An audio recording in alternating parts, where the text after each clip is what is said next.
Eto ako, basang-basa sa ulan, walang masisilungan, walang malalapitan.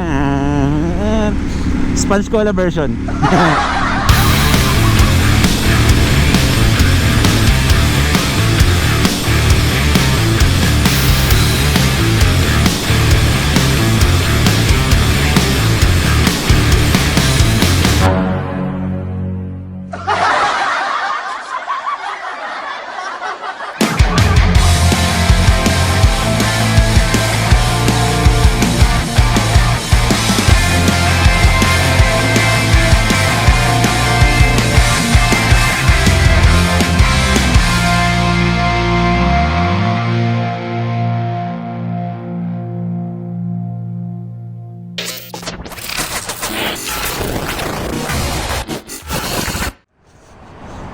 Yun know, sa wakas nagkaroon din tayo ng bagong gloves Komine.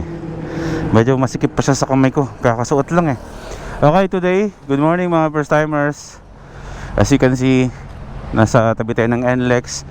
Today ay luluwas tayo ngayon sa tawag dito, sa Quezon City. Ayan, may kukunin lang akong GoPro. Yung isang GoPro ko ay kukunin ko ngayon kasi matagal nang nasira yun. Matagal din bago naayos, pero today okay na, pipick upin ko na siya. So ngayon ay kasama ko si Daddy Spike, yung Ducati Speciali B4S ng Geely Helmets. So sa mga nagtatanong ha kung bakit meron akong Ducati, privilege to ng Geely Helmet Philippines para sa mga ambassadors nila na gumamit ng mga big bikes. Actually madami to eh. Nagpapalit-palit lang kami nila Paulo Busa, kami nila Red Sweet. Kahit anong motor pwede kang gamitin. So anytime naman soon na magkaroon tayo ng ride, ay wala na tayong problema sa gagamiting big bike kasi anytime andyan si Daddy Spike. Pinangalanan ko siyang Daddy Spike kasi kakulay siya ni Spike. So siya yung tatay, si Spike yung parang baby boy. Wala lang, naisip ko lang. So ayun, maraming salamat sa nanood ng ng ano natin kagabi, yung upload ko about dun sa taong grasa. Napagtripan ko lang naman, pero wag kayong mag-alala sa mga natuwa, tsaka sa mga nag-aalala na baka ganun yung gawin ko laging content. Hindi naman, umpisa ko lang gagawin, itatry ko lang naman. Total ako naman si boy first time, di ba? First time na gagawin lahat, susubukan lahat ng pwedeng gawin, lahat ng kakayanan ko, edi gagawin ko, di ba? Hindi naman yun magiging content talaga. Sabi nga ni J-Mac, for the views. Alam mo yun, minsan we need to be loud just to be heard. Okay? Kung sa tingin natin wala na tayong nakikinig sa atin, hindi tayo napapansin, minsan hindi masamang mag-ingay. Okay? Para marinig ka at mapansin ng lahat. Walang masama doon. Especially kapag may yung ginagawa mo is talaga, tulad ngayon kasi talagang shoutout sa Geely Helmets. Sumahataw ang Geely Helmets ngayon, talagang ibang klase. So shoutout sa Geely Helmets family ko. Ayan, mag-endless tayo mga first timers. Maraming salamat sa suporta ha. Huwag kayong maglala at soon naman ay babalik naman tayo sa kwentong kalye, DC Monorack. Pag-iikot tayo at syempre mga adventures natin, love na love ko pa rin gawin yan. Nabisi lang tayo ng mga ilang linggo dahil nga dito sa medyo massive ang responsibilidad at ang pag-angat ng Geely Helmets dito sa atin sa Pilipinas. So yan, babiyahin muna ako kahit maulan. Yung mga gamit ko naka-plastic na to, susuungin ko na to kahit umulan. Plastic ko na nga rin yung GoPro ko, kahit pambasa hindi papasukin ng tubig. So let's go.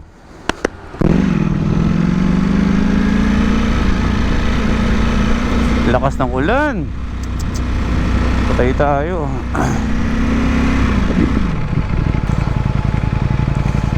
Dito tayo kukuha ng ticket dahil si Daddy Spike ay walang tag dito, walang RFID.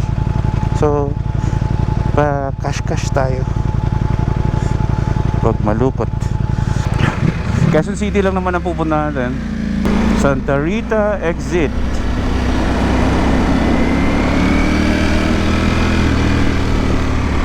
QC lang naman yung pupuntahan natin, kaya hindi masyadong mahaba itong biyahe natin. Enjoy lang natin yung biyahe. Medyo nakakatakot din magpabilis. Medyo magkasundo na talaga kami din ito. Okay na kaming dalawa. Kaya ngayon kampante na akong dinadrive siya.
Pumataw.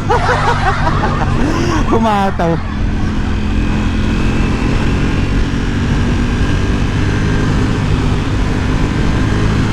Actually, masarap gamitin ang big bike kapag mabilis. Para sa big bike, 130, 150, normal na takbo na lang na yan. Ako saan pa yung naka-sweetest spot na yan. Shit, umuulan. Umuulan talaga.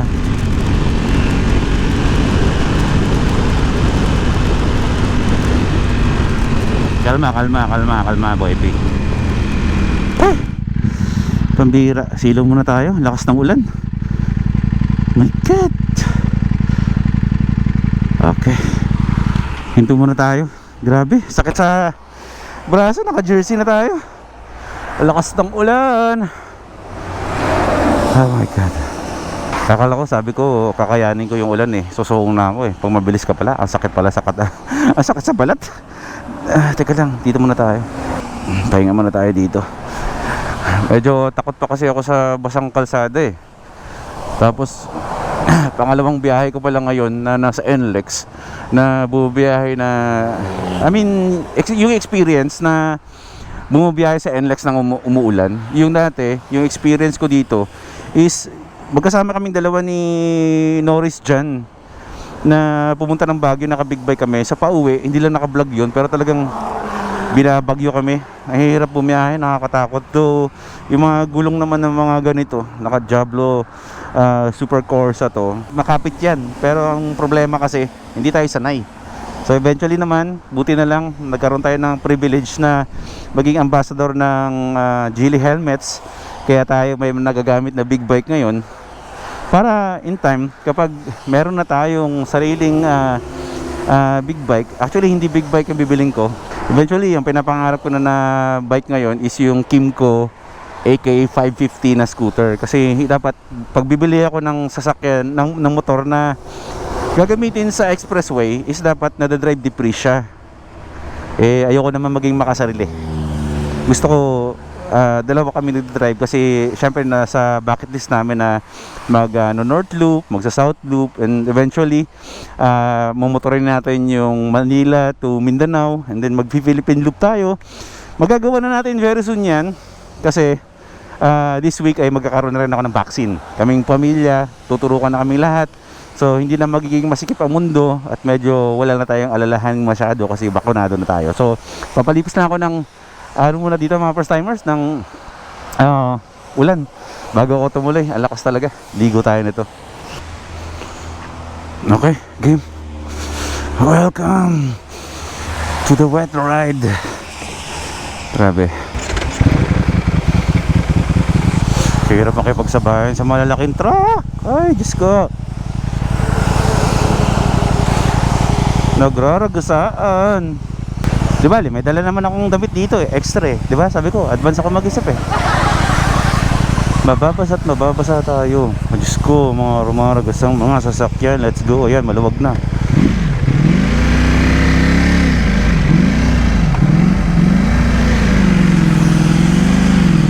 Okay. Tuloy ang biyahe kahit umuulan.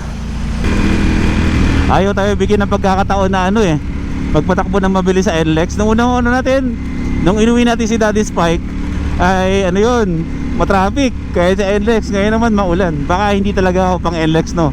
Mag-prank-prank na lang tayo, social experiment na lang tayo gamit yung big bike. Para sa ganun talaga ako.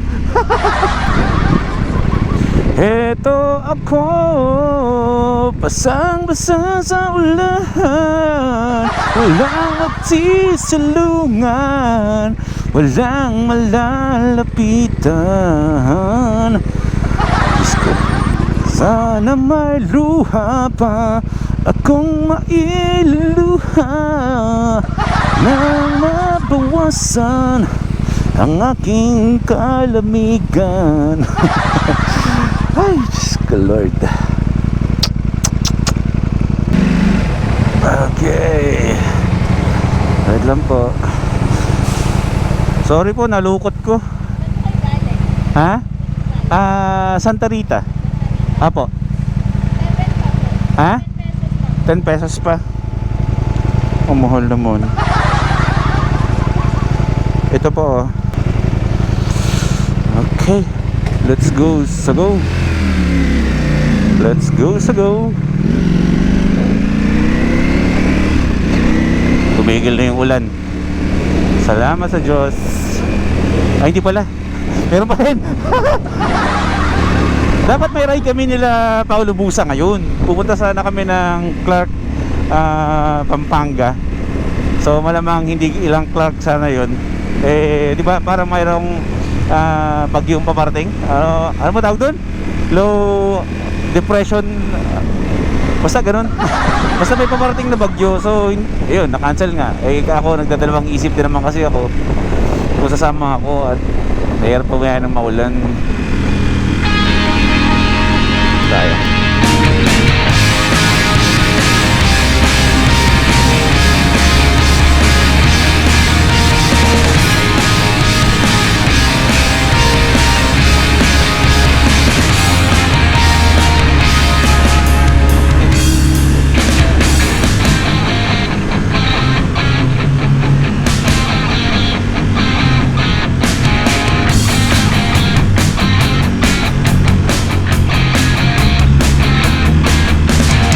Eto ako, basang-basa sa ulan, walang masisalungan, walang malalapitan. Spanish Cola version. Basta babasa ako dito sa mga talamsik ng mga sasakyan eh. Ayun na naman, lumakas na naman ang ulan. Lord.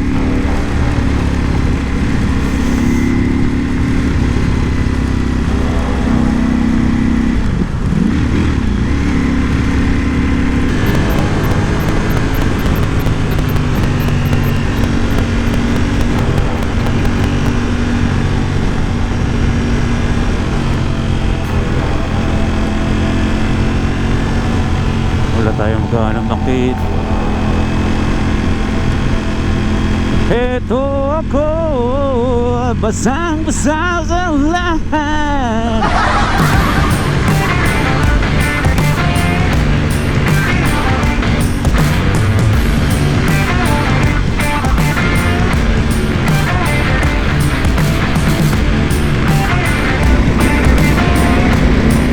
Malapit na tayo. Takbong 60 lang tayo.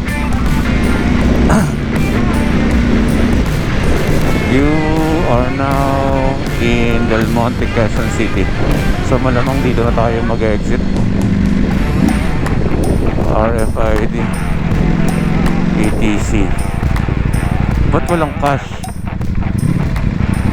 Cash po ba to?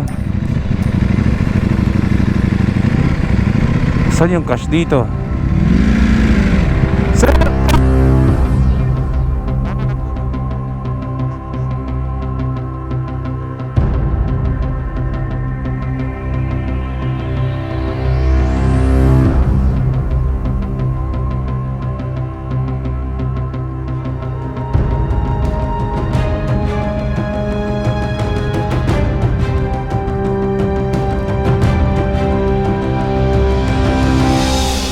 Sige po, salamat.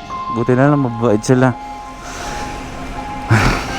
Dahil sa mga hindi pa nakakaalam. Po? Meron naman dito. Ay, basa na yung gloves ko. Kakasuot ko pa lang naman. Grabe, maulan talaga. Tapusin ko na lang yung vlog ko dito mga first timers. Grabe. Sana nag-enjoy kayo. Maraming salamat. At sinamahan niyo ako sa napaka ulang dyan. Hindi talaga natin ma-enjoy itong big bike. Ay nako. Ulan pa more. Quezon City na tayo, Quezon na. So yung mga first timers, nako, pasensya na kayo ha. Talagang yung mga nag-aalala na baka mawala yung mga Robin Hood segment natin, huwag kayong mag-alala at hindi mo mawala yun. Babalik naman tayo soon. After ng bakuna ko ay babalik na tayo sa kalye para gawin talaga yung mga content na ginagawa natin. Hindi naman tayo mag-shift into big bike na ng mga content. Mas marami akong pwedeng gawin sa paggamit ng scooter. So, kunwari, every 2 weeks, meron tayong content about big bike. Di ba? Why not naman, di ba? So, ayan lang. Hanggang dito na lang mga first timers ha. Life is good. Sipag at syaga lang at tiwala sa taas.